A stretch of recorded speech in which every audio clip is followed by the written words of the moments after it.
Doctor Rituraj, Raja Singh college Siwan, Jayaprakash विश्वविद्यालय के अंतर्गत मैं सहायक प्राध्यापक हूँ। मैं आज BA पार्ट 1 के बच्चों के लिए अति महत्वपूर्ण टॉपिक अशोक के शिलालेख या अशोक के अभिलेखों के बारे में चर्चा करेंगे, जो जिसकी जानकारी बच्चों को रखनी चाहिए, क्योंकि अशोक का अभिलेख न सिर्फ अशोक के इतिहास, प्रामाणिक इतिहास को जानने का साधन है, बल्कि मौर्य साम्राज्य के बारे में इस अभिलेख के माध्यम से हम काफ़ी कुछ जानकारी प्राप्त कर सकते हैं। तो हम अभी अशोक के अभिलेखों के बारे में चर्चा करेंगे। अशोक के अभिलेखों को 3 श्रेणियों में विभाजित किया जा सकता है। पहला शिलालेख, दूसरा स्तंभलेख और तीसरा गुहालेख। क्योंकि शिलालेख और स्तंभलेख काफ़ी ही महत्वपूर्ण रहता है, जिसका अध्ययन करना जरूरी होता है।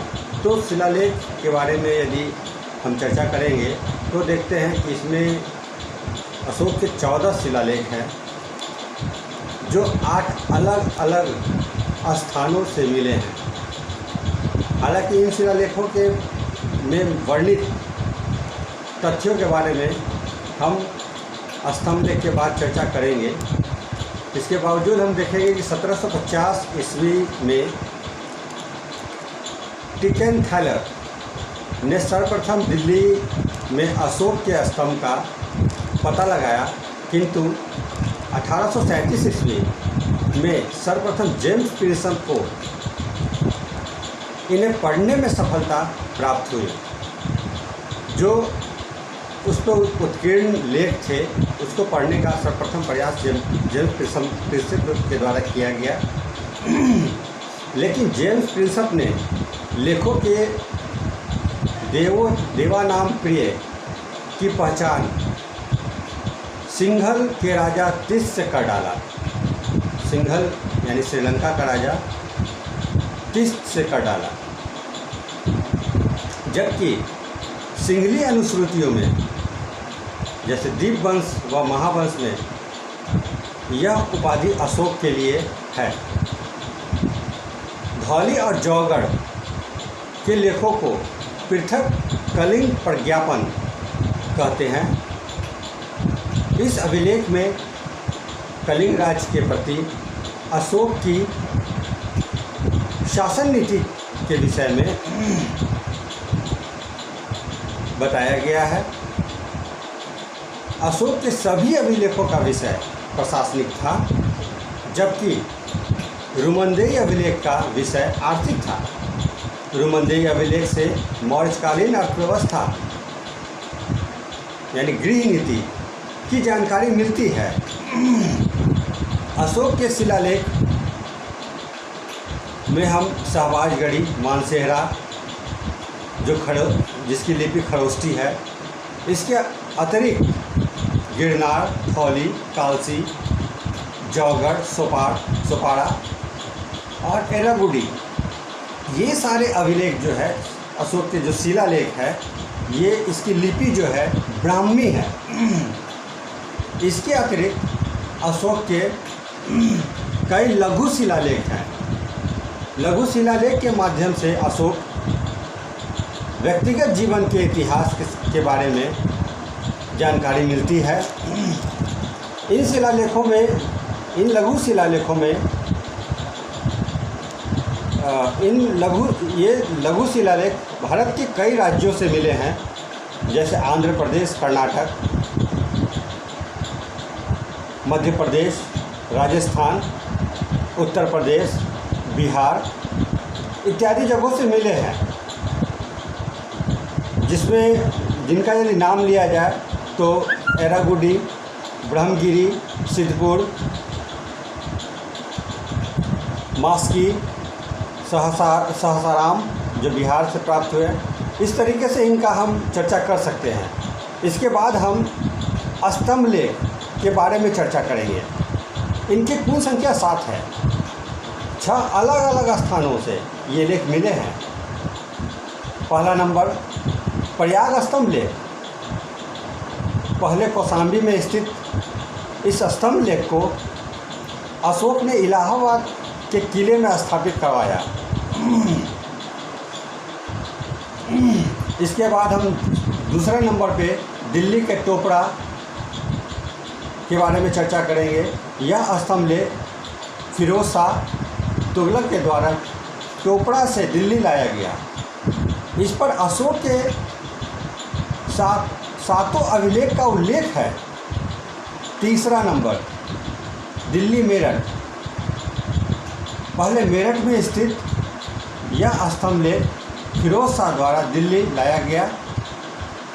इसकी खोज 1750 ईस्वी में स्टीफन थेलर द्वारा की गई। चौथा नंबर में रामपुरवा, यह स्तंभ लेख चंपारण बिहार में स्थापित है। इसकी खोज 1872 में कारनायक ने की। 5वां नंबर में हम लौरिया अरराज, चंपारण बिहार से प्राप्त है।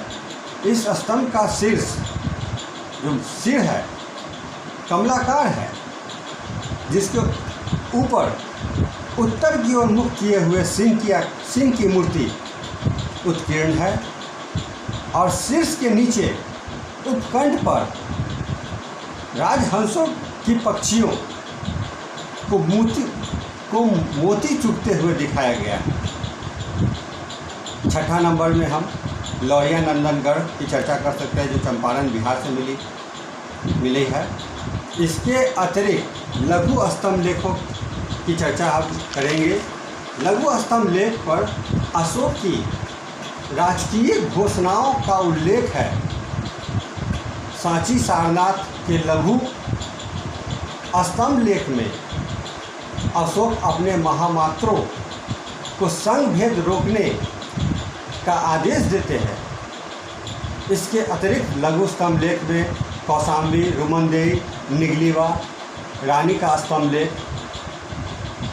निगलीवा जो रुमनदेही जो नेपाल के तराई से प्राप्त हुई है, रानी का अभिलेख स्तंभ लेख इलाहाबाद के किले से प्राप्त हुई है। सो ये सारे लघु स्तंभ लेख है। इसके बाद हम जो अशोक के शिलालेख की चर्चा कर रहे थे, जिसकी संख्या 14 बताई गई थी, तो अशोक के 14 शिलालेखों में वर्णित विषयों के बारे में यदि चर्चा करेंगे तो यह देखा जाता है कि पृथक कलिंग शिलालेख में अशोक ने प्रजा के प्रति पितृतुल्य भाव प्रकट किया है। अशोक के प्रथम शिलालेख में पशु बलि की निंदा की गई है। द्वितीय शिलालेख में अशोक ने मनुष्य और पशु दोनों की चिकित्सा व्यवस्था का उल्लेख किया है। उसी प्रकार तृतीय शिलालेख में उसने अपने राजकीय अधिकारियों को यह आदेश दिया है कि वे हर 5 वर्ष के उपरांत दौरे पर जाएं, जानकारी इकट्ठा करें। इस शिलालेख में कुछ धार्मिक नियम का भी उल्लेख किया गया है। साथ ही इस शिलालेख में अशोक ने अल्प व्यय एवं बचत को धर्म का अंग माना है। चतुर्थ शिलालेख में धर्म से संबंधित शेष नियमों का उल्लेख किया गया है। पांचवें शिलालेख में धर्म से संबंधित पांचवें शिलालेख में धर्म महामात्रों को शिक्षा दी गई है। इस शिलालेख में उसने घोषणा की है कि हर क्षण और हर स्थान पर, चाहे वो रसोई घर हो, अंतःपुर अथवा उद्यान हो, मेरे प्रतिवेदन प्रतिवेदक मुझे प्रज्ञा के कार्यों से सूचित करे।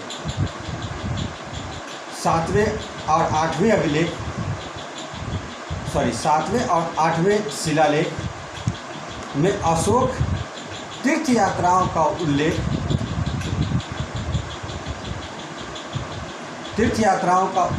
के बारे में उल्लेख मिलता है। 9वें शिलालेख में सच्ची भेंट एवं सच्चे शिष्टाचार का उल्लेख है। इस शिलालेख में अशोक जन्म, विवाह आदि के अवसर पर आयोजित समारोह की निंदा करता है,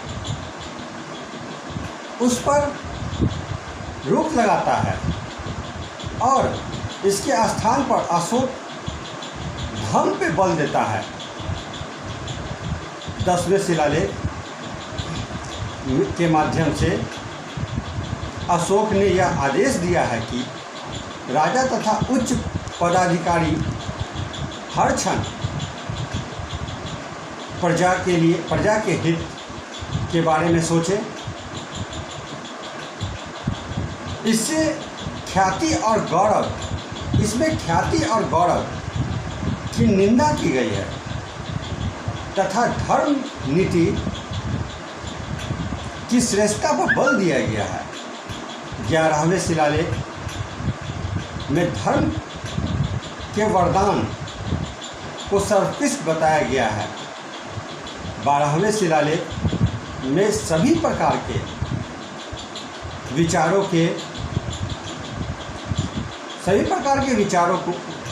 के सम्मान की बात कही गई है।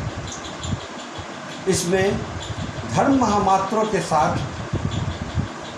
सह-अध्यक्षों और ब्रज भूमिकों नामक अधिकारियों का भी उल्लेख है। इसके बाद हम 13वें शिलालेख की चर्चा करेंगे। 13वें शिलालेख में कलिंग युद्ध का वर्णन एवं अशोक के हृदय परिवर्तन की बात कही गई है।